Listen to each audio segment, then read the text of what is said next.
మీరు గమనించారా? అక్కడ ప్రత్యేకంగా ఏర్పాటైనటువంటి మంగళగిరి స్టాల్ దగ్గరికి వెళ్ళారు మన శివరాజ్ సింగ్ చౌహాన్ గారు, మన ముఖ్యమంత్రి శ్రీ నారా చంద్రబాబు నాయుడు గారు. అక్కడ మాధవ్ గారు ఉన్నారు, సత్యకుమార్ యాదవ్ గారు ఉన్నారు. ఆ మంగళగిరి వస్త్రాల తాలూకు ప్రత్యేకతని వారికి తెలియచేస్తూ ఉన్నారు.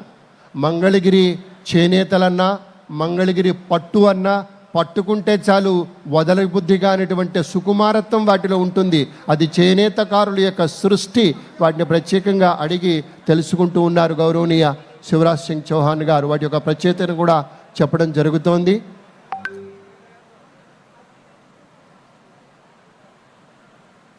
చూసారా, కేవలం నేత వచ్చారని ఒకటి ఇచ్చేయటం కాదండి, మనస్ఫూర్తిగా డబ్బు పెట్టి కొంటారు. అక్కడ డబ్బు చెల్లించి, ఎందుకంటే వాళ్ళు నష్టపోకూడదు, చేనేతకారుల కష్టం వేస్ట్ కాకూడదు, వాళ్ళకి చక్కగా డబ్బు చెల్లించి, ఎందుకంటే అంతటి పెద్ద నాయకుడు అడిగితే పర్లేదు ఉంచండి సార్ అంటాడు. మనం చూస్తే ఆ యాక్షన్ అలాగే అనిపించింది. కానీ మనస్ఫూర్తిగా చంద్రబాబు గారు పట్టుబట్టి డబ్బులు ఇప్పించారు.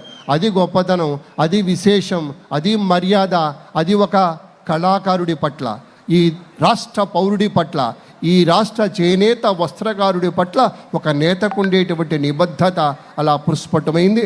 ఇప్పుడు ఫోటో ఎగ్జిబిషన్ చూస్తూ ఉన్నారు గౌరవ